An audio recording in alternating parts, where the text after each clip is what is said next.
Peace. It's time to go with the flow. It's Tareck Adeeb. And today I'd like to talk about beauty. Now, beauty is subjective, isn't it? It's always beauty is in the eye of the beholder.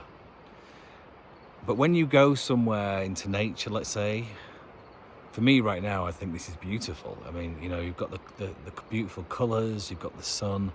It's a heavenly autumn day. There's a lot to be inspired about, with regard to my environment and what I see, what I perceive.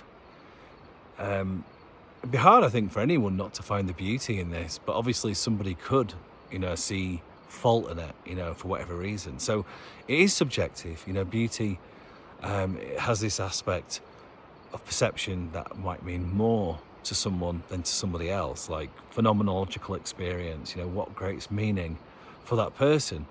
Just like love, when you meet somebody and you fall in love with them, is it how they look? And there's got to be some kind of sexual attraction to go to a deep and meaningful relationship that is intimate.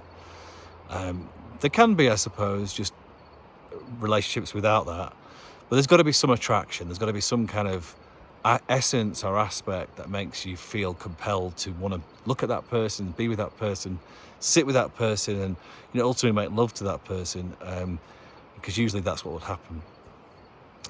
But it's subjective, that's why there is an environment for everyone that suits them. Someone could be here, for example, and find this environment dry or not moist enough. It's quite a dry environment is where we live.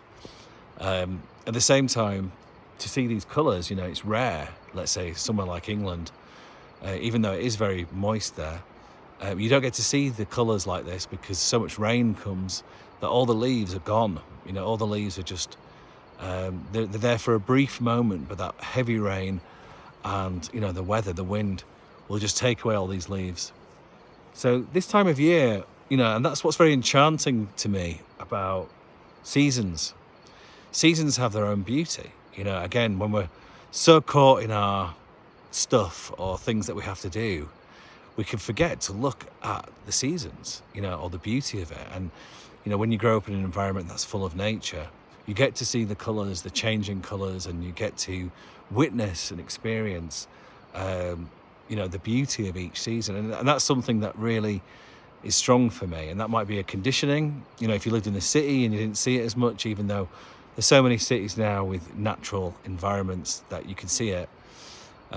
Or, you might go somewhere and, be stressed and not see it, but there's always beauty, everywhere and in everyone.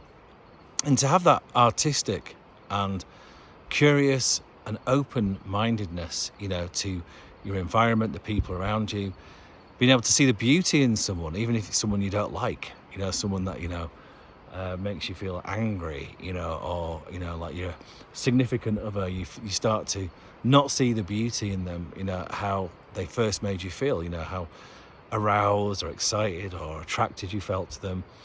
And as we get older, we lose some of that aesthetic, we lose some of the physical aspects within ourselves that used to be very appealing. We change, we go through changes, but there is something beautiful within us, something beautiful about the land that is always there. And we've got to work hard sometimes, or we've got to remember or let go of the conditions that make us forget the beauty in things, the beautiful moment, the beautiful season, the beautiful person. We're living in a very crucial time, a time of war, a time of change now. And how could someone find the beauty in an environment that could be perceived to be horrible or extreme? Where do we find those nuggets of love, of and again say beauty, to make us feel far more enchanted? And enchantment is a beautiful thing. To feel enchanted about an environment gives us a great deal of inspiration. And I'm going to go now. I've got some people coming, so be your way to show the way. Peace.